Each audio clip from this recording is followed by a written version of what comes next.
Assalamualaikum warahmatullahi wabarakatuh. Baiklah, saya akan menjelaskan salah satu materi di mata kuliah Sejarah Islam Asia Tenggara, yaitu pada materi Perkembangan Tasawuf dan Tarekat di Nusantara. Sebelum membahas materi tentang perkembangan tasawuf dan tarekat di Nusantara, sebaiknya saya terlebih dahulu memperkenalkan diri saya. Baiklah, perkenalkan, nama saya Raksana Mahasti, NIM 122-105-21010. Saya berasal dari kelas PMT 4A.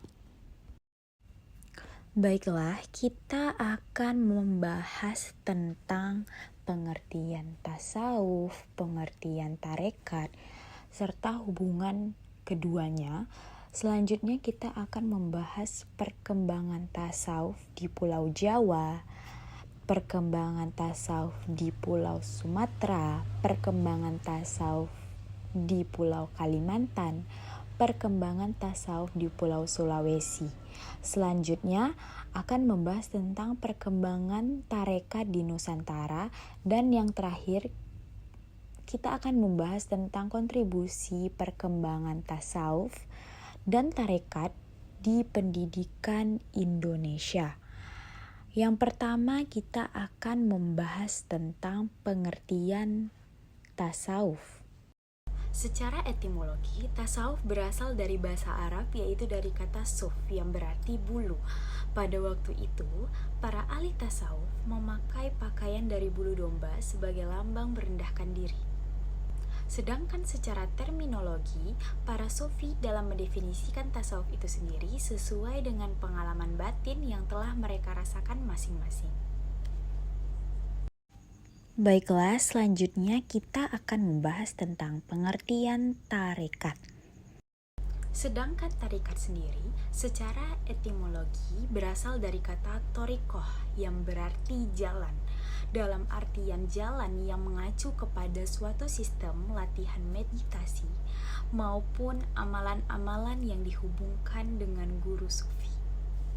Selanjutnya, saya akan menjelaskan tentang apa sih hubungan antara tasawuf dan tarekat.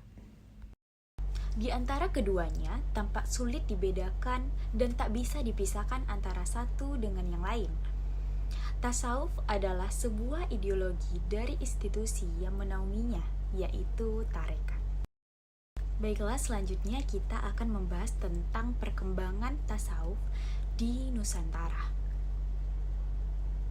Yang pertama yaitu perkembangan tasawuf di Pulau Jawa. Dalam perkembangan tasawuf di Pulau Jawa hampir sama dengan keadaan yang dialami oleh masyarakat Islam di pulau lainnya, di mana mereka dihadapkan kepada dua aliran tasawuf yang bertentangan, yaitu aliran Sunni atau Salaf dan aliran Salsafi sebagai aliran yang sudah berkembang di Jazirah Arabia dan sekitarnya. Selanjutnya yaitu perkembangan tasawuf di Pulau Sumatera.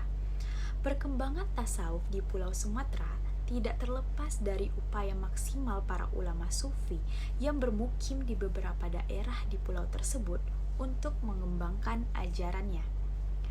Ulama-ulama sufi yang sangat berpengaruh di Pulau Sumatera antara lain yaitu Syekh Hamzah Pansuri, Syekh Samsuddin bin Abdillah As-Sumatrani, Syekh Abdurrauf bin Ali Al-Fansuri, dan Syekh Abdus Samad Al-Falimbani. Selanjutnya yaitu perkembangan tasawuf di Kalimantan.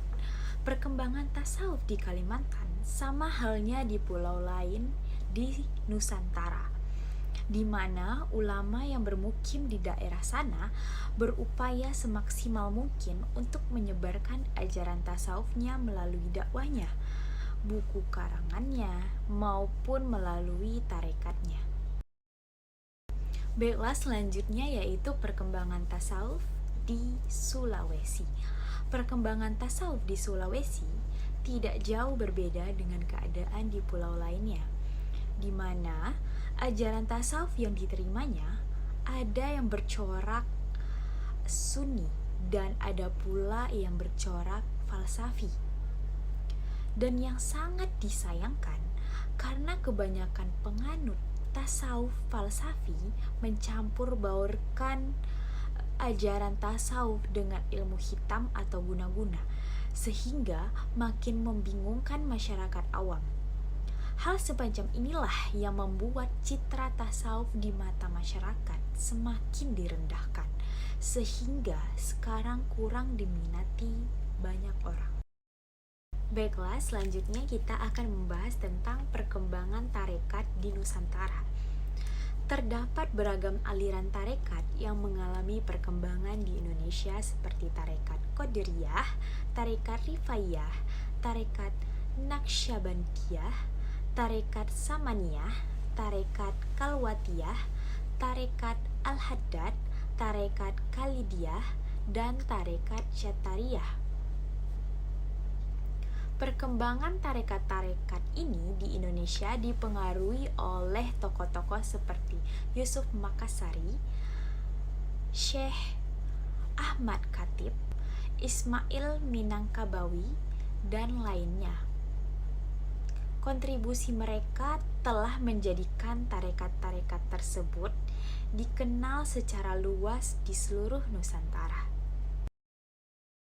Baiklah, selanjutnya kita akan membahas tentang kontribusi perkembangan tasawuf dan tarekat di pendidikan Indonesia.